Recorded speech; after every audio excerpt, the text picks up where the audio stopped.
Ya, dan pemirsa, untuk membahas tentang exit poll dan janji-janji capres, kita akan berdialog bersama sejumlah pengamat politik di sini. Mungkin kita langsung saja ke Mas Kristiadi. Bagaimana Anda melihat tadi hasil exit poll yang mengatakan bahwa masyarakat kita memilih tidak berdasarkan bahwa capres itu adalah orang yang pintar atau mungkin bukan pencitraan, tapi lebih kepada mungkin program dan track record ya. Begini. Soal program dan track record saya kira juga ada betulnya. Meskipun saya kira unsur pencitraan itu ada. Karena begini, kalau rakyat dikatakan rasional, itu juga itu namanya rasionalitas rakyat. Itu menurut saya ada unsur simboliknya juga. Misalnya anti korupsi. Kenapa rakyat mengagumi dan memilih SBY soal anti korupsi? Sebab ada simbolnya. Oh, sedangkan biasanya saja masuk penjara.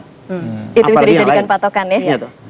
Tapi orang lain juga bisa mengatakan, loh kalau rasional kenapa kok kemudian SBY juga mengatakan, hati-hati KPK kamu bisa kelebihan power bisa berbahaya, ya kan? Tapi itu sudah nggak masuk. Yang masuk ke sanubari, bisa masuk penjara. Gubernur bisa masuk penjara banyak, seperti itu. Nah, tentu rasionalitas itu sangat relatif sekali. Jadi tergantung bagaimana indikatornya segala macam. Tapi saya percaya bahwa sebetulnya tentu itu ada kombinasi berbagai macam. Sebab ilmu namanya ilmu voting behavior ini itu tentu banyak variabel-variabel yang sebetulnya bisa menentukan. Tapi juga yang kedua saya ngomongkan sebetulnya bahkan orang Amerika saja itu sangat emosional. Tidak sangat rasional untuk memilih orang itu. Ya, jadi saya kira ini tentu ini karena hasil kajian tentu saya bisa terima, tapi saya kira tetap masih bisa diperdebatkan. Apa itu yang jadi, indikator emosional dan rasional masih ada emosionalnya juga, dan pasti juga dong, pencitraan pasti. masuk Bahkan dalam orang Amerika yang sangat rasional, kalau soal voting behavior banyak juga yang emosional masih persentasenya, ya kan Mas? Kalau Mas Andrinov bagaimana? Saya sempat membaca ada komentar Anda di salah satu surat kabar mengatakan bahwa mereka memilih lebih karena pencitraan, itu bagaimana tuh? Karena karakter sebenarnya. Karena karakter. Jadi ini sebagai satu studi awal, mungkin ya memang perlu kita kaji lebih jauh, kita kembangkan lebih jauh ya. Karena tadi saya melihat dan konfirmasi ke Mas Agung bahwa yang kategorisasi rasional emosional itu kan setelah data dasar direkap lalu dikasih nilai ya. Nah, mungkin data dasarnya harus kita lihat kembali. Itu menurut saya ya, ada data detailnya tadi, parameter ya, yang tadi yang sebelum divariabelkan itu ada kategori-kategori kan. Nah, menurut saya itu sangat menentukan rekategorisasi itu. Tapi saya melihat itu bisa saja kita yang faktor emosional itu kalau kita bagi lagi parameternya, itu bisa jadi angka ini bisa bergeser.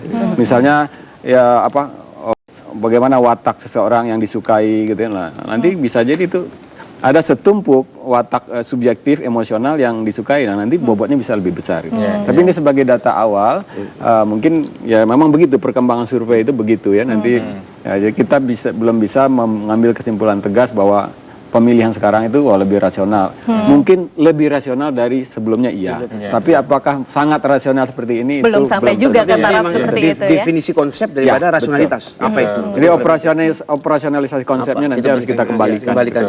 Apakah kemudian masalah definisi rasional ini juga berpengaruh pada tingkat pendidikan dari pemilih juga? Iya, mungkin berpengaruh juga. Soalnya begini, sampai pemilu tahun 99 sebetulnya ada dua perspektif utama untuk menjelaskan perilaku pemilih di Indonesia. Yang pertama adalah perspektif ideologi, aliran. Jadi orang memilih karena Islam, karena agama, karena suku, karena ideologi, macam-macam. Yang kedua adalah faktor leadership. Nah, ini sampai tahun 1999 itu kuat sekali. Nah, sejak tahun 2004 ada muncul pergeseran baru, yaitu pilihan yang relatif rasional tadi. Nah, 2009 ini saya lihat ideologinya memang menurun cukup kuat, dan terutama sekali Pilpres ini aliran ideologi sangat menurun. Tapi soal leadership dan itu masih kuat. Nah, kemudian rasional masuk. Sehingga tadi kalau Mas Andrinov itu soal pencitraan itu masuk leadership. Jadi karena itu ini kombinasi antara leadership dan rasional. Saya sebetulnya nggak jauh beda. Kita lihat di data juga demikian. Jadi citra itu sekitar 36%, rasional 45%. Jadi sebetulnya nggak jauh beda. Tapi yang penting harus kita garis bawah adalah bahwa ini pemilih kita itu sekarang relatif lebih otonom. Jadi mereka tidak lagi dipengaruhi oleh tokoh, kiai itu kiai udah. Makanya ketika calon itu mendekati tokoh atau kiai itu udah nggak zamannya lagi. Benar. Karena pemilih kita sekarang sudah relatif otonom. Itu Tapi saya kira kalau kita perkembangan yang saksikan- menarik untuk. Baik, tapi kalau kita saksikan dalam data tadi bahwa masih ada korelasi positif antara partai yang dipilih kemudian dengan capres yang nantinya dipilih. Iya. Apakah kemudian itu juga tidak menunjukkan? Kalau saya begini sebenarnya. Jadi Kalau soal rasionalitas sebenarnya kan ini juga sangat terkait dengan bagaimana para calon presiden kemarin menyampaikan siapa Visi dirinya misinya. sebenarnya. Jadi kalau kami memperhatikan data yang ada, track record, kemudian program-program itu adalah tidak lepas dari pengaruh para calon menyampaikan visi misinya, menyampaikan tapi Mas, para calon pekerjaannya. visi misi itu kan Dan- paling berapa sebulan terakhir sih? Iya, betul. Saya nggak sampai ke grassroots, Iya. Pak. Tanah Grogol sana nggak ada yang ngerti. Iya. Perlu diketahui Iya. Pak Kris, 89% orang di Indonesia itu menonton televisi. Jadi apa yang disampaikan dengan mudah, disampaikan dengan cara tertentu, itu kemudian dianggap sebagai sebuah rasional. Jadi korelasinya gini Mas. Iya. Kalau betul yang rasionalnya tinggi, mestinya angka Pak JK itu jauh lebih Harusnya besar. lebih Ya. tinggi. Dari situlah kemudian, maksudnya gini, ini menyangkut cara komunikasi Jadi sebenarnya. pemilih JK lebih rasional. Enggak, jadi Iya, begini, betul. cara komunikasi yang disampaikan oleh SBY itu lebih sederhana, gitu kan. Iya, Pemilihan betul, kami, Mas. Tapi dia sebetulnya kemudian kalau 80% mengatakan itu kami telah melihatnya melakukan. sinetron. Oleh karena itu Tidak kita melihat lihat seperti tadi misalnya track recordnya tinggi, karena dia mengatakan bahwa kami telah melakukan ini, kami telah melakukan Itu ini. ada kontribusi. Nah, Itu pasti ada kontribusi seperti jadi itu. Ya, toh. itulah yang dianggap sebagai dasar orang untuk mempertimbangkan, oh ya saya milih ini karena dia sudah tampaknya berhasil, begitu kan? Jadi cara mengkomunikasikan Tapi seperti jangan lupa juga keberhasilan itu juga dikemas dengan suatu sebuah citra juga. Betul. Nah, iya, Ya, kan, betul. toh, ini- Betul. Ya, toh, itu kemarin Betul. kan citra semua. Makanya ini kombinasi. Kombinasi sebetulnya. seperti itu. Baik, definisi antara- rasional sebetulnya menurut Mas Iya. Agung ini seperti apa sih Iya. yang rasional yang disebutkan? Iya. 45,8% ini. ya itu menyangkut track Mencakup apa record saja? dan program, ya kan? Tapi sebenarnya kami masih punya data lagi Mas yang lain yang menunjukkan sebenarnya kalau orang merasa bahwa dirinya itu sejahtera sekarang ini, itu cenderung memilih SBY. Kalau kemudian merasa dirinya Saya itu kira orang bilang tidak SBY itu ada sejahtera. harapan. Kalau sejahtera mau penganggurnya puluhan juta. Jadi berapa artinya persen? 60% rakyat Indonesia itu Iya, masih miskin. sejahtera. Iya, itu Berarti. saya kira mereka ada harapan. Kita boleh melihat ada. datanya dan Ini persepsi. ada kaitan, ada hubungan Persepsi. antara Mas Agung. Itu saya kira Baik, persepsi. Mas Agung coba saya beri kesempatan ke Mas Andrinov. Nah, Ini masalah soal debat yang kemarin itu, penyampaian visi dan misi. Menurut Mas Andrinov, apakah memang itu ada relevansinya? Apakah benar masyarakat menonton itu dan menjadikan itu referensi dalam memilih? Berinteraksi dengan media itu ya, tapi dalam memilih itu belum tentu, tergantung kepada itu. Nah, itulah saya katakan ya faktor-faktor subjektif emosional kemungkinan lebih tinggi. Nah, makanya kita mungkin harus menurunkan ke dalam parameter variabel emosional itu apa. Misalnya kan bisa tidak hanya soal wibawa, bisa juga misalnya wah orang ini tampan, kalem gitu ya, cool ya, dan Moderat. sebagainya. Dan Itu yang lebih disukai oleh Iya, masyarakat nah, ini kan Indonesia, tergantung ya? bagaimana kita meletakkan variabel. Kalau variabel emosional kita taruh misalnya ada 5 jadinya, lalu nanti ini dipilih 10%, 5%, 11%, ketika kita jumlahkan bisa jadi dia menjadi Betul, lebih besar. betul. Saya tadi di situ kan ada Jadi jawaban tergantung misalkan. bagaimana kita mengurai parameter. Betul. Ya. Jawaban orang memilih karena pandai itu kan kecil. 2,3. Ya kan? Iya. Jadi karena masyarakat kita juga nggak suka calon pemimpin itu atau pemimpin yang ngeminter. Nah, keminter. Keminter. Sok pandai. Yang terlalu Kalau sok pintar. pandai. Meskipun pandai, tapi kalau sok pandai orang juga muak juga. Enggak, kalau sok pandai nggak suka. Karena itu memang. Apakah itu artinya capres-capres yang lain ada yang kelihatan sok pintar? Itu. Jadi sok pinter dia nggak. Nggak suka. Jadi Tapi budaya sosok itu Indonesia perlu, lebih Kak. suka Iya. orang Karena yang dibanding yang lain, Pak SBY itu sosoknya lebih presidensial. Gitu. Yang lain kurang presidensial kan begitu. Itu subjektif Itu emosional. subjektif Kan? emosional tuh menurut saya. Ya. Baik. Nah, jadi Anda masih yakin ya bahwa pencitraan lah Oh, yang iya dong. paling berperan Iya. penting Saya dalam masih pilpres pencitraan. kali ini ya. Gagah, Baik. meyakinkan gitu ya. Besar lagi. Saya masih punya data yang lain. Ya, kita nanti kita audit. menghubungkan. Baik, kita tahan Kita dulu. audit ya, baik. Dan pemirsa tetaplah bersama kami akan kembali setelah jeda komersial berikut ini. Masih bersama kami di live event Presiden Terpilih. Kita langsung saja ya, mungkin karena mengingat waktunya sudah sangat singkat, sebetulnya apa sih prioritas utama di bidang politik yang harus dikerjakan oleh Presiden Terpilih nantinya? Mas Mereka Kris? tidak tahu prioritas. Saya pikir kalau saya baca-baca apa itu visi misi ini hanya menjadi ornamen politik yang harus ada Karena itu persyaratan sebagai capres dan cawapres harus punya visi misi. Terutama visi misi politik. Menurut saya tidak akan bisa dilaksanakan. Mereka seakan-akan tidak tahu bahwa ada soal penting yang harus dia janjikan kepada masyarakat sehingga janji mereka itu rasional. Apa itu? Semua capres kalau akan melakukan suatu perubahan politik harus berani mengatakan saya akan melakukan amandemen Undang-Undang Dasar berdasarkan prinsip-prinsip konstitusional. Artinya apa? Dirubah dulu Undang-Undang Dasarnya. Sebab kalau tidak mungkin. Karena apa? Karena kalau pemerintah melaksanakan tanpa keseimbangan kekuatan dengan parlemen, yang parlemen sekarang terlalu kuat, tidak mungkin. Ya kan? Karena apa? Karena kemudian yang terjadi adalah bahwa yang sudah menjadi parlemen ingin tetap mempertahankan kekuasaannya. Jadi bayangkan saja, bagaimana kekuatan parlemen sedemikian dahsyat sehingga kalau ada duta besar saja, duta besar asing mau datang sebagai duta di Indonesia, harus pemerintah ini tanya kepada parlemen dulu, gimana? Pertimbanganmu bagaimana? Gila apa tidak? Tidak mungkin terjadi. Oleh karena itu menurut saya visi misi cuma tebaran daripada semua keinginan yang mencoba meninabu-bukan dan meyakinkan masyarakat yang bagi saya tidak ada gunanya tanpa mereka melakukan amandemen Undang-Undang Dasar secara dengan prinsip-prinsip konstitusional. Ini artinya ada pesimis ya? Pasti ada pesimis. Oleh karena itu saya dengan mereka ini tidak akan menagih janji. Kita akan menyodorkan alternatif seperti ini kalau mau melakukan perubahan politik. Karena mungkin tidak ada janji-janji konkret yang disampaikan oleh presiden masing-masing. Ini konkret tapi berbahaya. Misalnya sederhana, pemerintahnya efektif mengurangi meningkatkan electoral threshold. Kalau electoral threshold dikurangi tanpa memberi kesempatan partai baru tumbuh, kita akan memperkuat partai-partai oligarki. Sekarang partai ini milik kita sudah tahu semua siapa pemilik partai Demokrat, siapa pemilik partai PDIP, siapa pemilik, itu tahu semua. Terus kita akan memperkuat oligarki. Oleh karena itu tidak sesederhana itu. Mereka juga harus bisa mengatakan bahwa kita akan bisa membuka kesempatan orang membuat partai politik yang benar, gitu. Dan juga memperkuat partai dengan melakukan pendidikan partai politik. Itu perlu sekali. Tapi ini semua barang-barang yang dikatakan saja apa adanya untuk memberikan persyaratan penuh supaya boleh mencalonkan sendiri sebagai calon presiden. Tapi bagi saya ini semua tidak valid.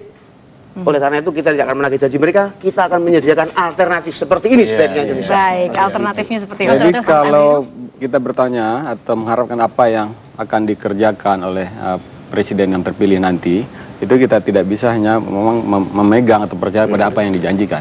Kita harus menata kembali seluruh janji-janji dari 3 capres itu dan pasti ada masing-masing itu yang positif, yang konstruktif. Kita tata karena yang pemenang pun belum tentu janji-janji itu lengkap seperti dikatakan oleh Mas Kris tadi itu betul. Saya melihat begini, ada janji yang tidak lengkap, tidak sempurna, tidak tuntas, itu ada. Misalnya? Oh banyak soal reformasi birokrasi itu, itu tidak tuntas. Capres itu tidak tahu kalau ada rancangan undang-undang pelayanan publik di DPR. Itu saya heran sekali. Dan ketika masih berlangsung debat capres, keluarlah itu disahkan oleh DPR. Apa yang dijanjikan itu sudah sempurna, relatif sempurna di dalam undang-undang itu. Bicara soal standar pelayanan minimum, udah selesai di situ. Jadi bukan itu lagi yang harus dipikirkan. Bagaimana mewujudkannya, itu misalnya. Itu termasuk hal yang tidak masuk, yang tidak dijanjikan. Padahal harusnya dijanjikan.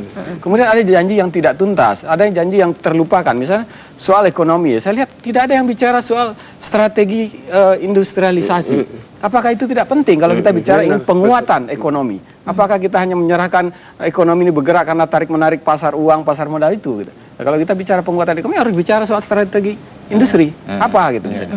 Kemudian juga harus ini dalam menata semua janji itu kita harus akomodasi mau secara jujur harus banyak yang positif dari 2 calon yang lain. Kalau yang 2 calon itu kalah begitu ya.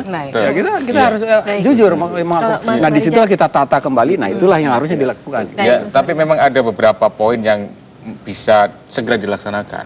Pertama begini, Pak SBY kan ingin meneruskan pemerintahan yang bersih, ya kan? Ini ada isu yang sangat krusial yang harus cepat, yaitu Undang-Undang Tipikor. Ini harus cepat.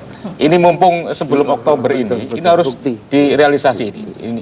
Dan Pak SBY sebetulnya punya kesempatan lebih bagus karena kemungkinan nggak akan milih putaran kedua, nggak akan mikir putaran kedua. Jadi punya waktu yang luang ada 5 bulan besar untuk menata ulang program yang akan dilakukan 5 tahun yang akan datang. Saya kira timnya Pak SBY harus cepat melakukan itu dan mungkin sudah melakukan itu. Dan banyak hal soal misalnya Pak SBY berjanji juga ingin tetap melaksanakan soal otonomi daerah. Ada beberapa isu krusial di sini. Misalnya saja adalah soal soal koordinasi antara layer dari pemerintahan, kabupaten, kota, provinsi, pusat seperti apa. Nah, banyak program yang dijanjikan oleh pemerintah, calon presiden kemarin termasuk Pak SBY itu adalah urusan pemerintah daerah. Nah, kalau ini kemudian tidak diorganisasikan dengan bupati wali kota, bisa janjinya ini meleset. Karena itu ini harus juga diselesaikan. Kemudian soal otoritas daerah itu dikemanakan. Pak SBY tidak mau resentralisasi. Kemudian tapi juga ada soal lainnya di distribusi, yaitu ada daerah-daerah yang memang sangat kaya dan daerah yang miskin, ya kan? Karena itu dua soal alokasi khusus dan alokasi umum ini juga menjadi problem yang penting. Jadi ini soal otonomi daerah ini menurut saya juga penting. Nah, soal yang tidak kalah pentingnya adalah relasi DPR dan Presiden. Nah, ini untungnya Presiden ini terpilih Perciku Ekon ini itu didukung oleh partai-partai yang menguasai 56% kursi di DPR. Ini modal yang besar, cuma problem mungkin adalah bagaimana Pak SBY ini leader itu kuat sehingga tidak mudah digoyang oleh partai-partai pendukung ini sehingga coordinated secara kuat untuk ke depan. Saya kira ini menjadi sangat Saya mau tambahkan sedikit. Hasil dari pemilu ini ya, kalau hasil quick count ini tidak terlalu meleset, itu memberikan mandat dengan moto baru yaitu harus lebih cepat. dan lebih tepat. Lebih tepat. Ya, bukan lagi lebih cepat lebih baik, tapi harus lebih cepat karena sudah diberikan modal waktu yang sangat tinggi nilainya. Kalau itu tidak dimanfaatkan untuk mempersiapkan fondasi-fondasi, itu betul-betul. Tapi pertanyaan besarnya mungkin akankah SBY dan Budiono menempatkan PR-PR politik ini pada prioritas utama? Nah, maaf Mbak, posisi kita tidak menyerah kepada mereka. Kita membangun kekuatan, memaksa mereka melaksanakan itu. Harus dipaksa ya. Tim-timnya ini siapa? Iya, di balik itu. Betul. Tim saya kira Ada hal yang mendasar menurut saya Pak gini. Jadi ini hasil riset di Amerika ya, yang memperlihatkan periodisasi presidensial.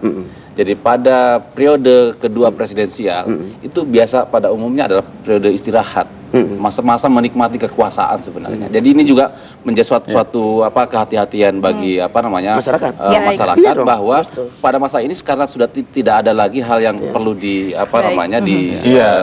kedepannya. Tapi ada setidaknya Presiden SBY kan sudah punya waktu 5 tahun maksud membangun saya fondasi bahwa kemudian melakukan maksud saya pembangunan yang lebih baik ya. Baik, Mas Arya, mohon maaf waktunya sudah habis. Terima kasih sekali lagi Bapak-bapak atas kehadirannya di Metro TV. Ya, pemirsa, terima kasih Anda masih bersama kami di Metro Siang edisi khusus Presiden Terpilih 2009 dan langsung saja kita kembali berbincang-bincang dengan para narasumber kita siang ini, Frida. Tadi kita sudah dengarkan laporan langsung Edwin Tintin di Pasar Festival ya Prabu, dan kita sudah dengarkan juga Mas Edwin yang di sini yang mengenai pelaku pasar modal. Pelaku pasar modal. Kayaknya Mas Sugeng punya pendapat Sugeng, sendiri saya nih. mau tanya ini, Pak Sugeng, kalau pelaku pasar modal katanya Mas Edwin tadi penting karena kontribusinya itu diindikasikan dengan nilai transaksi per hari yang mencapai katakanlah 4 triliun dan dalam setahun bisa 1.000 triliun. Edwin Tintin tadi di Pasar Festival mewawancarai teman-teman kita di sana yang mungkin seperti kita juga ya, tidak tahu seberapa pentingnya sih peranan kita dalam menggerakkan perekonomian. Pak Sugeng, Anda melihatnya bagaimana? Apakah memang hanya pasar modal yang penting atau ada yang lebih penting lagi atau kurang penting dibanding pasar modal? Enggak, tidak boleh dipertentangkan. Jadi semuanya penting. Cuma saya mau memperingatkan pada publik supaya jangan misleading ya. Jadi kalau pasar modal itu yang terlibat itu paling tinggi itu antara 100.000 sampai 300.000 yang terlibat. Itu hanya bisa memutarkan roda putaran itu kalau tadi dia sebut per hari, kalau lagi bullish itu ya 4 triliun itu kalau lagi bullish itu kan 1.200 triliun. Sedang putaran GDP kita itu, mesin ekonomi kita itu yang sekarang dipakai oleh pemerintah itu kira-kira 5.000 triliun. Jadi pasar modal itu hanya 1/5-nya, 20%. Demikian juga pemerintah. Pemerintah itu bukan Tuhan. Pemerintah itu mempunyai yang disebut hidupnya itu budget.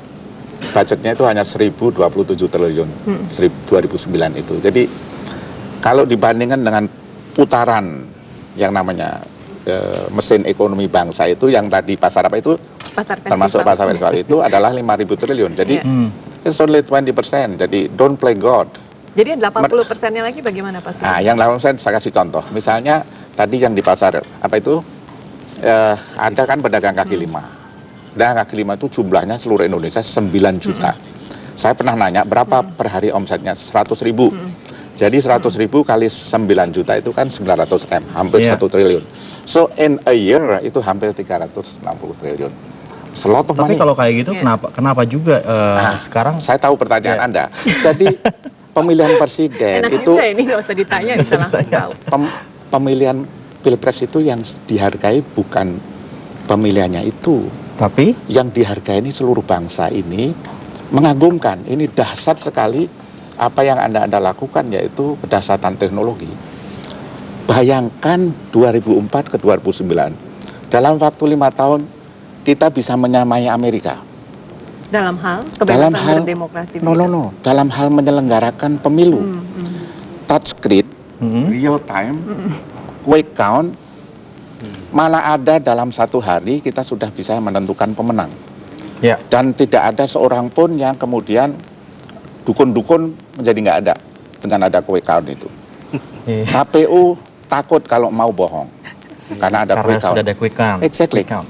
Jadi sekarang itu Anda ini yang tidak tidur ini 24 jam kan menyelenggarakan itu yang overlook oleh Ya, pengamat-pengamat. baik. Tapi masalahnya juga Pak Sugeng, kalau kita bicara tentang penyelenggaraan pemilu tadi itu Pak Hadar juga kan kita lihat sekarang ini juga masyarakat bahkan tadi di pasar festival bicara walaupun aman, lancar, tapi masih ada celah begitu. Tidak so smooth seperti yang kita bayangkan juga. Walaupun sudah selesai masih dipermasalahkan DPT bermasalah itu sepertinya nggak rela begitu ya. Apa Padahal masih pemilihannya perlu juga sudah kita selesai. permasalahkan ya? Tapi sebelum dia DPT? jawab, tar dulu, saya belum bisa. Sebelum dia jawab begini, artinya ketika pemerintah terpilih, ada DPT yang dipersoalkan atau tidak, life goes on. Artinya itu, ya udahlah, jangan seakan-akan itu life and death tentang pemerintah, tentang life goes kampanye. on. Terus nasibnya DPT gimana Pak Hadar? Silakan. Kenapa ada live goes on? Ya udahlah lupain Ya. aja DPT bermasalahnya. Jadi memang kita semua tahu DPT ini bermasalah. Satu keberhasilan pemilu, salah satu ukurannya adalah melalui DPT bahwa hak pilih warga itu betul-betul diberikan secara terbuka.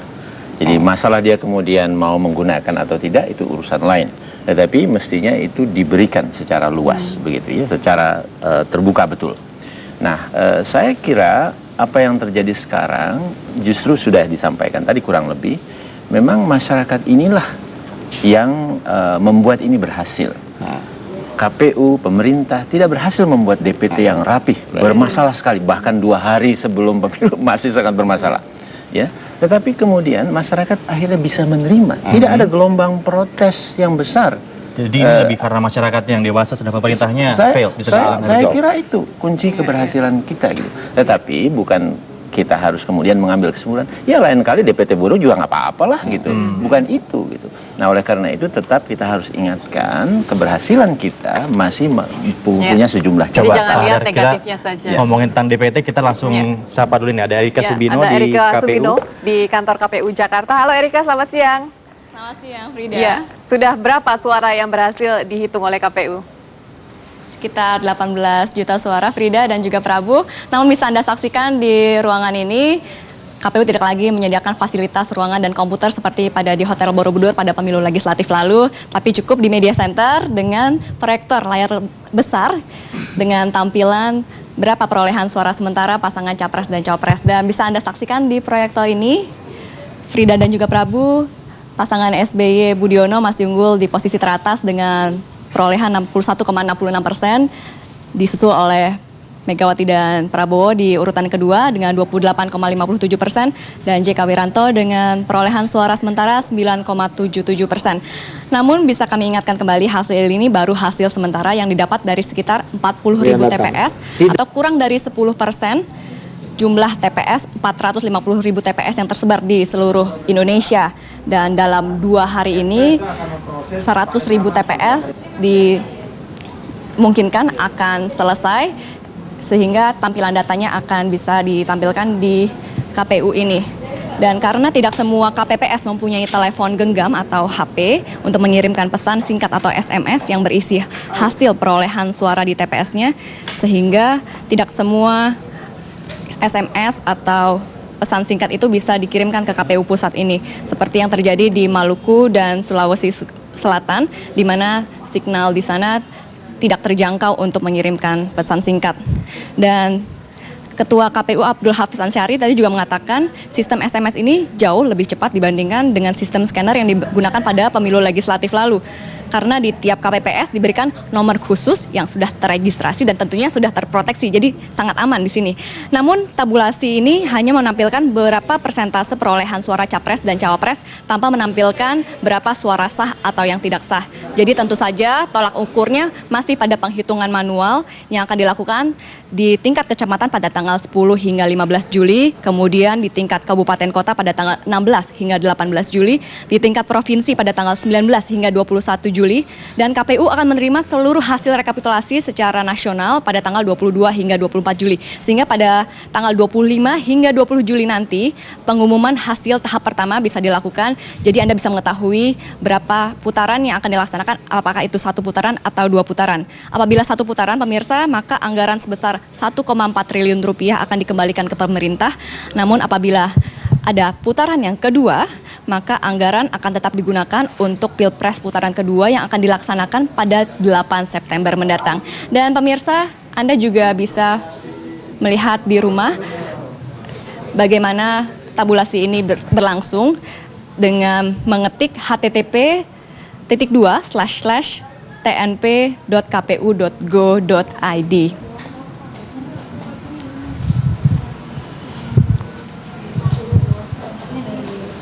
Oke, kembali ke Anda di studio Frida dan juga Prabu.